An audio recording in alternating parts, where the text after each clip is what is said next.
بسم اللہ الرحمن الرحیم۔ آج میں اس ویڈیو کے اندر بتاؤں گا کہ اسلام تلوار کے زور سے پھیلا ہے یا اخلاق کے ذریعے سے پھیلا ہے، اور اگر اسلام تلوار کے ذریعے سے نہیں پھیلا ہے تو پھر اسلام کے اندر جہاد کو کیوں مشروع کیا گیا۔ اس کے اوپر میں زیادہ تفصیل سے بات نہیں کروں گا، اس پر دو واقعات اور ایک اسلام کا قانون بتاؤں گا۔ پہلا واقعہ وہ حضرت علی رضی اللہ تعالیٰ عنہ اور ایک یہودی کا ہے، اور دوسرا واقعہ حضرت عمر رضی اللہ تعالیٰ عنہ کے زمانہ میں ہرمزان بادشاہ کا واقعہ ہے۔ حضرت علی رضی اللہ تعالیٰ عنہ اور جو ایک یہودی کا واقعہ ہے وہ مشہور واقعہ ہے، اکثر لوگوں کو اس کا علم ہوگا، لیکن پھر بھی میں بطور یاد دہانی کے اس کا تذکرہ کر لیتا ہوں۔ ایک دفعہ ایسا ہوا کہ حضرت علی رضی اللہ تعالیٰ عنہ کی زرہ چوری ہو گئی، اور وہ زرہ ایک یہودی کے پاس سے ملی۔ آپ علیہ السلام نے دیکھ کر کے اس کو پہچان لیا اور فرمایا کہ یہ میری زرہ ہے۔ یہودی نے کہا یہ زرہ آپ کی نہیں ہے، اگر آپ چاہتے ہیں تو یہ مقدمہ اپنے قاضی کے پاس لے کے چلے جائیں۔ چنانچہ اس وقت کے قاضی تھے حضرت شریح رضی اللہ تعالیٰ عنہ، اور یہ حضرت عمر رضی اللہ تعالیٰ عنہ کے وقت سے اسی عہدہ کے اوپر چلے آ رہے تھے۔ تو حضرت علی رضی اللہ تعالیٰ عنہ نے یہ مقدمہ ان کی خدمت میں ان کے دربار میں دائر کر دیا۔ دونوں مدعی اور مدعا علیہ یعنی حضرت علی اور رضی اللہ تعالیٰ عنہ اور وہ یہودی، جب یہ حضرات عدالت کے اندر حاضر ہو گئے تو حضرت شریح نے پہلے یہودی سے پوچھا کہ کیا یہ زرہ حضرت علی رضی اللہ تعالیٰ عنہ کی ہے؟ اس نے انکار کیا، اور اس کے بعد حضرت علی رضی اللہ تعالیٰ عنہ سے کہا کہ وہ گواہ لائیں۔ تو حضرت علی رضی اللہ عنہ کے پاس دو گواہوں کے سوا اور کوئی نہیں تھا، اور وہ دو گواہوں میں سے بھی ایک گواہ امام حسن جو آپ کے صاحبزادے تھے وہ، اور ایک ان کا اپنا آزاد کردہ غلام جس کا نام قمبر تھا وہ تھا۔ چونکہ حضرت شریح رضی اللہ تعالیٰ عنہ اور حضرت علی رضی اللہ تعالیٰ عنہ میں یہ مسئلہ مختلف فی تھا کہ حضرت شریح بیٹے کی گواہی کو باپ کے حق میں جائز نہیں سمجھتے تھے، اور حضرت علی رضی اللہ تعالیٰ عنہ کے نزدیک بیٹے کی گواہی باپ کے حق میں جائز تھی۔ اس لیے حضرت علی رضی اللہ تعالیٰ عنہ نے حضرت حسن رضی اللہ تعالیٰ عنہ کو پیش کر دیا۔ اس لیے حضرت شریح نے حضرت حسن رضی اللہ تعالیٰ عنہ کی گواہی حضرت علی رضی اللہ تعالیٰ عنہ کے حق میں قبول نہیں کی۔ تو حضرت شریح نے حضرت علی رضی اللہ تعالیٰ عنہ سے کہا کہ اگر آپ کے پاس حضرت حسن کے علاوہ کوئی اور گواہ ہیں تو ان کو لے آئیں۔ اس پر حضرت علی رضی اللہ تعالیٰ عنہ نے کہا کہ اس کے علاوہ میرے پاس کوئی گواہ نہیں موجود ہے۔ تو حضرت علی رضی اللہ تعالیٰ عنہ کا دعویٰ خارج کر دیا اور فیصلہ یہودی کے حق میں کر دیا۔ جب یہ دونوں حضرات عدالت سے باہر آئے اور یہودی نے دیکھا کہ حضرت علی رضی اللہ تعالیٰ عنہ کے اوپر کوئی ناگواری کا اثر نہیں ہوا ہے، باوجود اس کے کہ آپ امیر المومنین ہیں، حکومت ان کی ہے، تو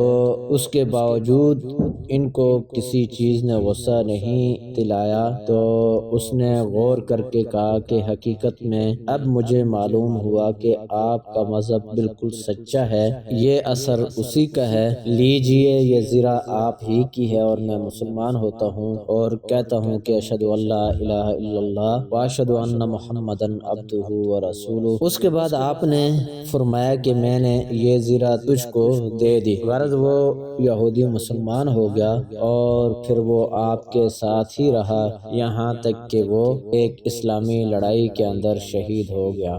دوسرا واقعہ ہرمزان کا واقعہ ہے۔ اس نے مسلمانوں کو بہت اذیتیں پہنچائی تھیں۔ یہ آخر میں حضرت عمر رضی اللہ تعالی عنہ کے پاس گرفتار کر کے لایا گیا۔ حضرت عمر رضی اللہ تعالیٰ عنہ نے اس کے اوپر اسلام پیش کیا مگر اس نے نہیں مانا، آپ نے اس کے قتل کرنے کا حکم دیا تو اس نے ایک چال چلی کہ حضرت عمر فاروق رضی اللہ تعالیٰ عنہ سے عرض کیا کہ آپ مجھے قتل تو کرتے ہی ہیں، تھوڑا پانی منگا دیں۔ تو آپ نے جب پانی منگایا تو اس نے کہا کہ مجھے خطرہ ہے کہ میں پانی نہ پی سکوں اور جلاد میرے اوپر تلوار چلا دے گا۔ آپ نے فرمایا نہیں، جب تک تم یہ پانی نہیں پی چکو گے اس وقت تک تمہیں قتل نہیں کیا جائے گا۔ یہ سن کر کے اس نے پانی فوراً زمین کے اوپر پھینک دیا اور کہا کہ اب مجھ کو آپ قتل نہیں کر سکتے کیونکہ اس پانی کا پینا ممکن نہیں ہے اور اس پانی کے پینے تک مجھ کو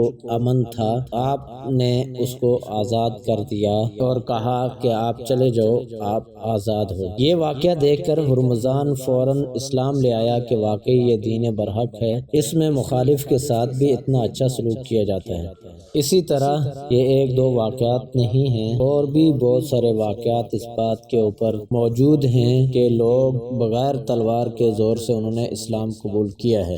جیسا کہ تاریخ سے ثابت ہے کہ جہاد مدینہ منورہ میں آ کر کے شروع ہوا اور اہل مدینہ رسول اللہ صلی اللہ علیہ وسلم کی تشریف آوری سے پہلے ہی زیادہ تر مسلمان ہو چکے تھے۔ آخر ان کو کس تلوار نے مسلمان کیا تھا؟ اور مکہ معظمہ کے اندر جب آپ نے ہجرت نہیں کی تھی تو کئی سو آدمی مسلمان ہوئے تھے اور کفار کے ہاتھوں سے انہوں نے اتنی اذیتیں برداشت کی تھیں، وہ کس تلوار سے مسلمان ہوئے تھے۔ اور پھر ہجرت حبشہ کا مشہور واقعہ ہے کہ وہاں جب حضرت جعفر رضی اللہ تعالیٰ عنہ نے اسلام کی حقانیت کو اور آپ صلی اللہ علیہ وسلم کی رسالت اور قرآن پاک کی حقانیت کی گواہی دی تو اس نے فوراً اسلام قبول کر لیا تھا۔ اور اسلام کا مسئلہ اور اس کا قانون یہ ہے، خلفائے راشدین کا اس پر ہمیشہ عمل بھی رہا ہے۔ وہ قانون یہ ہے کہ اگر کوئی کافر غیر مسلم مقابلے کے وقت تمہارے باپ کو،